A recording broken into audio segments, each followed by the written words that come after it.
কিছু মাসলা মাসলার ব্যাপারে ওয়ালিউল্লাহ ফেরদৌসকে জিজ্ঞেস করব সেটার ব্যাপারে। যেমন আমরা মাযহাব নিয়ে কথা বলি, মাযহাব কি আমাকে মানতেই হবে, বা মাযহাব আসলো কেন, বা মাযহাবের আগে কিভাবে সাহাবারা তাবেঈনরা ওনারা চলছেন, আজকে এই দ্বন্দ্ব কেন? আমি কিন্তু এখানে কোনো পক্ষ বিপক্ষ থাকবো না, স্কলাররা কি বলছেন আমি সেটাই অনুরোধ করবো, সেটার রেফারেন্সটা শুধু দিতে, আর কিছু না। মানা না মানা বা কার ভুল ভ্রান্তি কিছুতে যাব না, ডিফারেন্সেস থাকতে পারে, কিন্তু আমাকে কোনটা সহি ফলো করতে হবে। কেউ যদি না হয়, আমি যদি মসজিদে গেলাম, এখন সবাই আসতে করে আর আমি আমিন করে যদি 10-12 জন শুরু করি, একটা কি হলো, পরিবেশ নষ্ট হইল। আবার যেখানে আমিনের জায়গায় গেছে ওখানে বের করে দিছে, ঘটনা কিন্তু হয়েছে, মসজিদ আলাদা বানায় ফেলছে। এখানে কিন্তু কিভাবে ভাগ হয়ে যাচ্ছে ইসলামে, যেটা দেখায় ওয়াতাসিমু বিহাবলিল্লাহি জামিআ ওয়ালা তাফারাকু, আল্লাহ বলেন আল্লাহর রজ্জু শক্ত করে তোমার বিচ্ছিন্ন হয় না। মসজিদ আলাদা হয়ে গেছে নামাজ পড়তে গিয়া, কোথায় আমরা থাকছি? আচ্ছা, এইটা একটা ব্যাপার। আরেকটা ব্যাপার, এটা আমার মনে একটা প্রশ্ন থাকে, যে আল্লাহ বলেছেন যে কাফেররা কখনো বেহেশতে যাবে না, এবং তারা খালিদিনা ফিহা আবাদা, তারা চিরকাল অনন্তকাল থাকবে। আবার বেহেশতে আল্লাহ তাআলা কারো আশা অপূর্ণ রাখবেন না। তো কোনো বেহেশতি যদি বলে যে আমার বাবা তো জাহান্নামী, আল্লাহ তুমি তো বলছো আমাকে কোনো আশা অপূর্ণ রাখবে না, আমাকে কি আমার বাবাকে মুক্তি দিবা? আমি তো বলছো বেহেশতে গেলে তার কোনো আশা অপূর্ণ রাখবে না, আমাকে কি সেইখানে তাকে করলে কি আল্লাহ এটা অনুমতি দিবে? এইটা ব্যাপার, দুটো কোশ্চেন। আর হলো, যদি মারা যায় শিশু অবস্থায়, কাফেরের সন্তান নাবালক অবস্থায় যায়, তাহলে তাদের অবস্থান কোথায় থাকবে? এক। আর রাসূল সাল্লাল্লাহু আলাইহি ওয়াসাল্লাম মা বাবার ব্যাপারে কোনো কথা বলবো না, আমরা অতটুকুতে যাব না, এটার ব্যাপার আল্লাহ তাআলা জানেন, এটার ব্যাপারে অনেক কথা আছে, আমাদের শুনলে কষ্ট লাগে, আমরা যাবই না। মাযহাবের ব্যাপারে শুধু স্কলাররা কি বলছেন, কি রায় দিয়েছেন, মানা না মানা যার যার ইয়ে থাকবে, আমরা শুধু জানবো এই আছে এই আছে, কে কি ফলো করেছে সেটার ব্যাপারে। আল্লাহ কিন্তু একটা ইন জেনারেল দিয়ে দিয়েছেন। আল্লাহ বলে ইন্না হাদাইনাহু সাবিলা, আমি সৎ পথের হেদায়েত দিয়েছি, ইম্মা শাকিরা ওয়া ইম্মা কাফুরা, কে শুকরগুজারি হবে, কে কুফরি করবে তোমাদের উপর। আমার রাস্তায় বাতলাই দিছি, আমি হেদায়েতের রাস্তা দিয়ে দিছি, কোরআন দিয়ে দিছি, হেদায়েতের রাস্তা দিয়ে দিছি, ইসলাম দিয়েছি। ইন্নাদ দীনা ইনদাল্লাহিল ইসলাম, আল্লাহর কাছে মনোনীত একমাত্র ইসলাম। ওমাইয়াবতাগি গায়রাল ইসলামি দীনান ফালা ইউকবাল মিন ওয়া হুয়া ফিল আখিরাতি খাসির। আল্লাহ বলে যে ইসলাম ছাড়া অন্য ধর্ম যদি কেউ অবলম্বন করে, খোঁজে, এটা Allah it will not be accepted to almighty, আল্লাহর কাছে এটা গ্রহণযোগ্য হবে না। ওয়া ফিল আখিরাতি খাসিন, তারা আখিরাতে ক্ষতিগ্রস্ত হবে। এটা একদম ক্লিয়ার কথা। ইসলামের সাথে অন্য ধর্মের সাথে কোনো রকম কম্প্রোমাইজ নাই। আমি এই ধর্মে হইলাম, এত ভালো কাজ করেছি, এত হসপিটাল বানাই দিলাম, এত মানুষকে দুস্থদের সেবা করলাম, এই করলাম সেই করলাম, নানান কিছু করলাম, আমি ঈমান আনলাম না, গ্রহণযোগ্য হবে না। রাসূলের চাচার বেলাও হয় নাই, উনি অনেক ইসলামের খেদমত করেছে, রাসূল অনেক প্রোটেকশন দিয়েছে, অনেক কিছু কিন্তু ঈমান নসিব হয়নি। এই জন্য এই তিনটা প্রশ্ন আমি রাখতেছি, আমি একটু জবাব আশা করি। আর আপনাদের মাঝে কোনো কোশ্চেন থাকে, একটা ছেলে কোথায় জানি বলতেছিল, ওই যে একটা ছেলে গোলগাল, তোমার কিছু প্রশ্ন থাকলে বলো, আমি একটু অনুরোধ করছি প্রশ্নের ব্যাপারে। হ্যাঁ, এই তিনটার একটু জবাব চাচ্ছি। আসসালামু আলাইকুম ওয়া রাহমাতুল্লাহ। ওয়ালাইকুম আসসালাম। মাযহাবের ব্যাপারে হচ্ছে যে মাযহাবটা আসছে কখন, যদি আমরা দেখি যে ইমাম আবু হানিফা রাহিমাহুল্লাহ, আমাদের 4টা ইমামদের মধ্যে প্রথম ইমাম হচ্ছে ইমাম আবু হানিফা রাহিমাহুল্লাহ। তো আমাদের সাবকন্টিনেন্টে, বাংলাদেশ, ইন্ডিয়া, পাকিস্তানে বেশিরভাগ আমরা সবাই হানাফি মাযহাব ফলো করি। তো এখন যদি আমরা বলি যে তাহলে ইমাম আবু হানিফা রাহিমাহুল্লাহর আগে তাহলে তারা কি ফলো করত, এই কোয়েশ্চেনটা আসে অনেক সময়, যে যদি মাযহাব ম্যান্ডেটরি হয়ে থাকে তাহলে তার আগের মাযহাব কি ছিল। তা আমরা জানি যে আমাদের জন্য যেটা সবার জন্য একটা জিনিসই, যেটা হচ্ছে যে রাসূলুল্লাহ সাল্লাল্লাহু আলাইহি সাল্লাম যেভাবে আমাদেরকে তার সুন্নাহর মাধ্যমে যেভাবে শিখিয়েছেন, যেভাবে কোরআন কিভাবে পরিচালনা করেছেন, কিভাবে তার লাইফস্টাইলটা পরিচালনা করেছেন, ওইটাই হলো আমাদের সবার মাযহাব, হলো এই একটাই মাযহাব। তো এটা চারো ইমামেরই এই সেম মাযহাব। তো এখন হচ্ছে যে মাযহাব মানা কি আবশ্যক নাকি না? তো মাযহাব মানা হচ্ছে একটা জিনিস, আর একটা তাকলিদ হচ্ছে আরেকটা জিনিস। তো তাকলিদ হচ্ছে যে আমি কোনো কিছু একদম মানে ব্লাইন্ডলি ফলো করতেছি। তো আমি দেখবো না যে আহ, আমি একজনকে আমি ফলো করতেছি, তো আমি জাস্ট তার কথাই শুনবো। সে সঠিক হোক ভুল হোক ওইটা আমি দেখতে যাব না। Just উনি আমাকে যেটা বলছে আমি জাস্ট ওইটাই ফলো করবো। তো তাকলিদ জিনিসটা হচ্ছে শুধুমাত্র রাসূলুল্লাহ সাল্লাল্লাহু আলাইহি ওয়াসাল্লাম যেভাবে বলছেন আমরা জাস্ট ওইটার ক্ষেত্রে তাকলিদ হতে পারে, যে আমরা রাসূলুল্লাহ সাল্লাল্লাহু আলাইহি ওয়াসাল্লামকে আমরা ব্লাইন্ডলি ফলো করব। কিন্তু মাযহাবের ক্ষেত্রে আমরা তাকলিদ করতে পারবো না। কারণ হচ্ছে যে আমরা জানি যে চারো ইমামই আমরা তাদের সবাইকে অনেক রেসপেক্ট করি, এবং আমরা যদি বলি যে তাদের মধ্যে কোনো ভুল নাই, তাহলে এটাও ভুল হবে, কারণ তাদের মধ্যেও কিছু ভুল আছে। তো তাই আমরা ব্লাইন্ডলি কোনো ইমামকে ফলো করতে পারবো না। তো যেটা হবে হলো যে যারা আমাদের মধ্যে যারা স্কলার্স আছে তাদের মাযহাব ফলো করতেই হবে এরকম কোনো বিষয় নেই। কারণ তাদের অলরেডি ওই জ্ঞানটা আছে যে তারা কোরআন পড়বে, সুন্নাহ পড়বে, এবং তারা নিজেরা ফতোয়া দিতে পারবে, তারা নিজেরা একটা ওপিনিয়ন দিতে পারবে। তারা একজন মুজতাহিদ ইমাম যদি হয়ে থাকে, তার ক্ষেত্রে মাযহাব ফলো করতে হবে এরকম ম্যান্ডেটরি কিছু নাই। তো এখন হচ্ছে যে নর্মাল মানুষ আমরা যারা আছি, তো আমাদের জন্য উচিত হবে, আমি বলবো না যে এটা ফরজ বা ওয়াজিব, কারোর উপর ফরজ ওয়াজিব না যে আমরা একটা মাযহাব ফলো করবই। কিন্তু নর্মাল মানুষ যাদের ওই জ্ঞানটা নাই, যে আমি কোরআন পড়লাম, অর্থ পড়লাম, সুন্নাহ পড়লাম, আমি ওইটা থেকে আমি নিজে বুঝে ফেলতে পারবো। তো ওই জ্ঞানটা যখন আমাদের না থাকবে, তা আমাদের উচিত যে আমরা একটা মাযহাবের উপর থাকি, যাতে আমরা মানে এক আমরা যাতে এরকম না হয় যে আমরা ইমাম আবু হানিফা রাহিমাহুল্লাহর একটা মাযহাবের মানে একটা ফতোয়া ফলো করলাম, যেটা আমার মন চাইলো ফলো করলাম, আবার ইমাম শাফি রহিমাহুল্লাহ যেটা আমার মন চাইলো আমি ফলো করলাম। এই জিনিসটা উচিত না। এটাকে আমরা বলে থাকি, স্কলাররা বলে থাকে যে ফাতোয়া শপিং টাইপের হয়ে যায়, যে যেটা আমার নিজের মতো মনে হইতেছে আমি ওই ফতোয়াটা নিতেছি, আবার যেটা আমার এগেনস্টে যাইতেছে আমি ওইটা নিচ্ছি না। তো এই জিনিসটা উচিত না, এই জিনিসটা ঠিক না। এটা হলো যে অ্যাডভান্টেজ না, এটা একটা মানে মানে এটা ঠিক না আর কি। তো তার মানে হচ্ছে যে কোনো একজনকে ফলো করতে হবে। হ্যাঁ, যে কোনো একজনকে ফলো করা উচিত, মানে নর্মাল মানুষের জন্য সবার ভালো। জন্য না, না, এটা সবার জন্য না, আম এটা বলছে সাধারণ। হ্যাঁ সাধারণ মানুষের জন্য। কিন্তু তারপরও স্কলাররা বলে থাকেন যে প্রথমে উচিত হলো যে আমরা নিজেরা কোরআন পড়বো, কোরআনের অর্থ পড়বো, হাদিস পড়বো। তারপরে এরপরে যদি আমাদের কোয়েশ্চেন থাকে যে না আমরা এই জিনিসটা বুঝি নাই, আমরা এই জিনিসটা নিয়ে কনফিউজ, তখন আমরা কোনো রিলায়েবল স্কলার যার নলেজ আছে, আর আমরা মনে করি যে না তার আকীদাগতভাবে উনি রাসূলুল্লাহ সাল্লাল্লাহু আলাইহি ওয়াসাল্লাম যেভাবে শিখিয়েছেন উনি সেভাবে চলে, তো আমরা তাদের কাছ থেকে আমরা ওই নলেজটা নিব, যে আমার যে কনফিউশন আছে, যে কোয়েশ্চেন আছে, ওই জিনিসটা ক্লিয়ার করে নিব।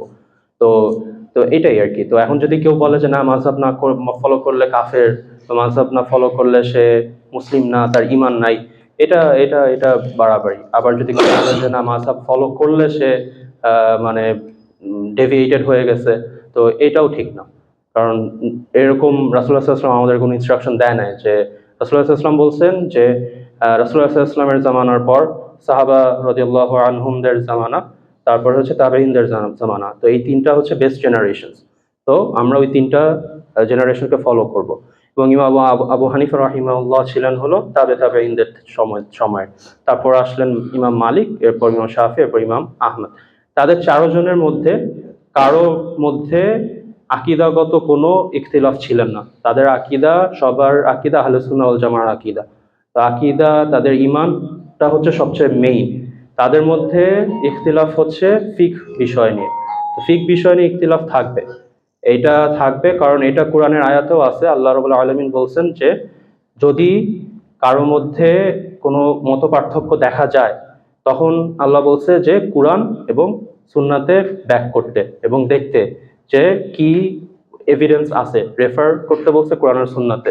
তো তার মানে বোঝা যায় যে এই ইখতিলাফ এবং এই ফিকহ রিলেটেড যেসব জিনিস আছে এগুলো নিয়ে মতপার্থক্য থাকবে। কিন্তু এইটার কারণে কেউ কাফের হয়ে যাবে, কেউ নামাজ হবে না, কোনো হানাফি ইমামের পিছে নামাজ হবে না, কোনো আহলে হাদিসের ইমামের পিছে নামাজ হবে না, এগুলা মানে এগুলা বাড়াবাড়ি, আর এগুলা ইসলামের আহলে সুন্নাহ ওয়াল জামাআর মানে এটিকেটের ভিতর পড়ে না।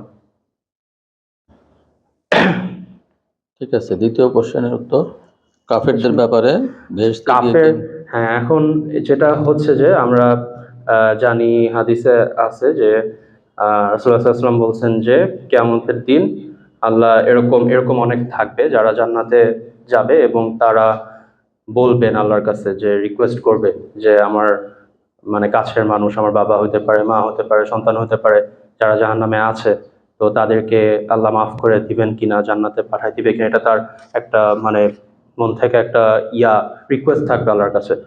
তো এই ক্ষেত্রে আল্লাহ রাব্বুল আলামিন তাদেরকে মাফ করে দিবেন যাদের মধ্যে ঈমান ছিল। তো এরকম অনেককে জাহান্নামীকে আল্লাহ জান্নাতে পাঠিয়ে দিবেন যাদের মধ্যে ঈমান ছিল। তো এইটা হলো যে এটার দলিল আছে। কিন্তু যে কাফেরকে আল্লাহ কখনো মাফ করবেন না, এবং সে এখন তাকে নিয়ে কি কেউ আল্লাহর কাছে রিকোয়েস্ট করবে কিনা কোনো নর্মাল মানুষ, এটার ব্যাপারে আমরা জানি না, এটার ব্যাপারে সাহি দলিল আছে কিনা আমি জানি না। তবে যেই একটা দলিল আছে হচ্ছে যে ইব্রাহিম আলাইহিস সালাম উনি কিয়ামতের দিন যখন তার কিয়ামতের দিন তার বাবার সাথে দেখা হবে ইব্রাহিম আলাইহিস সালামের। তো যখন দেখা হবে তখন তার চেহারা দেখে ইব্রাহিম আলাইহিস সালাম, তখন তার মনে একটু চলে আসবে যে আমার বাবা তো কাফের ছিলেন, তো উনি তো এখন জাহান্নামে যাবে, তার মনে একটু কষ্ট আসবে, এবং তিনি তখন আল্লাহর কাছে বলবেন যে তার বাবাকে কি মাফ করে দেওয়া যায় কিনা। তো তখন আল্লাহ রাব্বুল আলামিন ইব্রাহিম আলাইহিস সালামের বাবাকে তার মানে উনাকে হায়নার মতো করে দিবে, মানে তাকে হায়নাতে চেঞ্জ করে দিবে, যাতে তখন ইব্রাহিম আলাইহিস সালাম মানে নিজেই হয়ে যাবে যে মানে এটা হবে না। তো তাকে তখন হায়নাতে রূপান্তরিত করে তাকে জাহান্নামে পাঠায় দিবে। তো এইটা তখন আর ইব্রাহিম ইসলাম আর আল্লাহর কাছে এইটা নিয়ে আর কিছু চাবেও না, এবং উনি নিজ থেকে তখন হবে যে না, মানে আল্লাহ রাব্বুল আলামিনের যে জাজমেন্ট এটাই চূড়ান্ত এবং এটাই ফাইনাল, এবং তার মনে আর কোনো কষ্ট থাকবে না। তো এটা দিয়ে বুঝতে পারলাম আমরা যে যে জাহান্নামী, যে কাফের, তাকে আল্লাহ কিয়ামতের দিন মাফ করবেন না। যে আমরা যতই সুপারিশ করি, যেহেতু ইব্রাহিম আলাইহিস সালাম সুপারিশ করেছেন এবং আল্লাহ তারপরও মানে ওনার বাবাকে মাফ করেন নাই, তো এখানে আমরা এটা বুঝতে পারলাম যে এটা হবে না, যে কোনো কাফেরকে আল্লাহ মাফ করে জান্নাতে দিবেন না। তৃতীয় কোশ্চেন ছিল যে কাফের বাচ্চাদের। যেমন কাফের বাচ্চা। হ্যাঁ, তো এখন যারা বাচ্চা এইটা নাবালক অবস্থায়। হ্যাঁ, নাবালক অবস্থায় যারা আছেন, তো এখন মুসলিমদের বাচ্চা হোক বা কাফেরদের বাচ্চা হোক, তো আমরা জানি যে হিসাব শুরু হবে যখন কেউ বালেগ হবে, তখন থেকে তার হিসাব শুরু হবে, তার গুনার হিসাব শুরু হবে। হ্যাঁ, কাফের ঘরে হোক বা মুসলিমের ঘরে হোক, সবার জন্য সমান। হ্যাঁ, আমি আসতেছি। ওইটাই কথা, তো ওই প্রশ্নটাই হচ্ছে। কাফের ঘরের বাচ্চা হোক বা মুসলিমের ঘরের বাচ্চা হোক, সবার ক্ষেত্রে হচ্ছে যে বালেগ হওয়ার পরে তাদের হিসাব নিকাশ শুরু হবে, তাদের আমলনামায় যে গুনাহ হয়েছে ওগুলা সবকিছু লেখা হবে। এর আগে কার কি গুনাহ হয়েছে, কার ঈমান কি ছিল, এটা আসবে না, কারণ হলো যে তখন পর্যন্ত খাতা লেখা শুরু হয় না। তো এখন যদি কাফেরের ঘরে কেউ যদি মারা যায়, তো এটা নিয়ে কয়েকটা ডিফারেন্ট ওপিনিয়ন আছে। তো যেটা সবচেয়ে অ্যাকিউরেট হচ্ছে যে আমরা একটা হাদিসে আছে যে রাসূলুল্লাহ সাল্লাল্লাহু আলাইহি ওয়াসাল্লাম যখন মিরাজে গিয়েছিলেন তখন দেখেছিলেন যে অনেকগুলা বাচ্চা খেলা করছে, যে একটা মানে উনি দেখছেন যে অনেকগুলো বাচ্চা খেলা করছে। তো ওইটা যখন জিজ্ঞেস করলেন, যে জিবরাইল আলাইহিস সালামকে জিজ্ঞেস করলেন যে এরা কারা, তখন বলছে যে আদম আলাইহিস সালাম ছিল এখানে বসা, আর তার সাথে হলো যে অন্য বাচ্চারা খেলা করতেছে। তো তারা হচ্ছে যে যারা নাবালক অবস্থায় মারা গেছে, তো তারা ওটার ভিতর ইনক্লুডেড হচ্ছে কাফেরের বাচ্চা অথবা মুসলিমদের বাচ্চা যারাই মারা গেছে। কারণ মুসলমানদের অনেক বাচ্চা আছে যারা নাবালক অবস্থায় অনেক গুনাহ করছে, তাই না? তো তাদেরও হিসাব হয় নাই। তো যারা মারা গেছে তারা হলো যে ওই ওই বাচ্চাদের মধ্যে তারা ছিল। তো এখান থেকে উলামারা বলেন যে আল্লাহ তাদেরকেও মানে মাফ করে দিবেন, যারা হোক কাফেরের বাচ্চা হোক বা মুসলিমের বাচ্চা হোক, তাদের কোনো হিসাব হয় নাই, তো তাদেরকে সবাইকে আল্লাহ মাফ করে দিবেন। তাদের বাবা মা যদি নিজে আচ্ছা, ধরো তোমার যারা আফ্রিকার গহন জঙ্গলে থাকে, কাপড় চোপড় ঠিক মতো পরে না, জঙ্গলি, ইসলামের কোনো দাওয়াত যায় না, বা তারা কিছু জানেই না, তাদের ব্যাপারে কি হবে? তাদের ব্যাপারে যেটা সবচেয়ে স্ট্রং ওপিনিয়ন হচ্ছে যে যেহেতু আমরা জানি যে যাদের কাছে কোরআনের ব্যাপারে আল্লাহ বলছে যে আল্লাহ প্রত্যেকটা জাতির জন্য মানে রাসূল পাঠাইছেন, নবী পাঠাইছেন। তো যাদের কাছে যদি এরকম হয়ে থাকে যে যাদের কাছে যায় না, যাদের কাছে কোরআনের মেসেজটা যায় না, যাদের কাছে দ্বীনের মেসেজ যায় না, তো তাদের ক্ষেত্রে আহ সবচেয়ে স্ট্রং ওপিনিয়ন হচ্ছে যে আল্লাহ রাব্বুল আলামিন তাদেরকে মাফ করে দিবেন, যেহেতু তাদেরকে করার মানে অ্যাকাউন্টেবল ধরার জিনিস নাই। কারণ তারা যদি নাই জেনে থাকে তাহলে তাদের তো এখানে গুনাহ হবে না। কারণ আহ, যাদের কাছে কোরআনটা পৌঁছাইছে, যারা কোরআন মানে পৌঁছাইছে কিন্তু তারা মানে নাই, অথবা তারা মানতে চায় নাই, অথবা তারা মানার চেষ্টা করে নাই, তো তাদেরকে অ্যাকাউন্টেবল ধরা হবে। কিন্তু যাদের কাছে কোরআন চায় নাই, হয়তো বা তারা মানে আমাদের সোসাইটিতে আসে নাই কখনো, বা সিভিলাইজেশনে ঢুকতে চায় নাই, তো তাদের ক্ষেত্রে সবচেয়ে স্ট্রং ওপিনিয়ন হচ্ছে যে আল্লাহ ইনশাল্লাহ তাদেরকে মাফ করে দেবেন। তাহলে আমরা যারা সকল সভ্য যা বলি, তাদের তুলনাতে সকল অসভ্যরা ভালো, তাদের মুক্তির উপায় আছে, আমাদের মুক্তির হিসাব কিতাব আছে। আমরা যদি সভ্য ভাবি, অসভ্যরা তো জিতে গেল। এটা অসম্ভবই হবে না।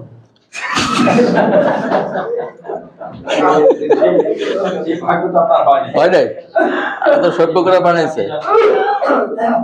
জিনিসটা হলো এরকমই যে স্কুলে ভর্তি হয়েছে, আর স্কুলে ভর্তি হয় পড়া পানা মাইরও খায়, তাই না, ফেলো করে গালাগালি করে, অনেক কিছু হয়।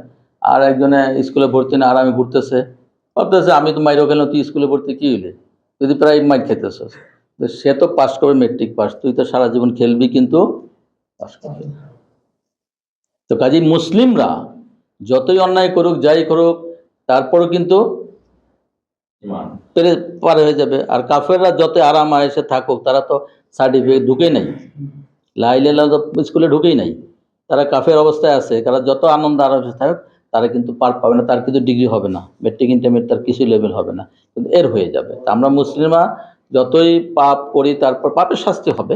কিন্তু যেহেতু ইমান আছে, যেটা বললো যে কাফেরদের ওই জাহান্নামীদের মাঝে যাদের ইমান আছে, একই আপন, শুধু ইমান না, মানে এমনও ঘটনা আছে যে কোনো ধর্মই মানে না, কিন্তু এক স্রষ্টা বিশ্বাস করে, শরিক করে নাই, সেও মুক্তি পাবে। কিন্তু স্রষ্টা বিশ্বাস করে শিরক করেছে, সে মুক্তি পাবে না। কথাটা কিন্তু বুঝতে হবে। হ্যাঁ, সে কোনো আমলই করে নাই, কোনো ধর্মও মানে নাই, কিন্তু বিশ্বাস করেছে এক স্রষ্টায়, সেও last person, he will be escape from the hell, একদিন না একদিন সে যাবে, তার চান্স আছে। কিন্তু এই যে আমাদের দেশে আমরা ইমান এনে যে শিরক করতেছি, মাজারে গিয়ে শিরক করতেছি, পূজা করতেছে, ওই কুফরি করতেছি, পায়েতে সেজদা করতেছি, অলা শিরক। এদের ব্যাপারে মুক্তি হয় কিনা এটা আল্লাহ জানে ভালো, কিন্তু আল্লাহ তো বলে দিছে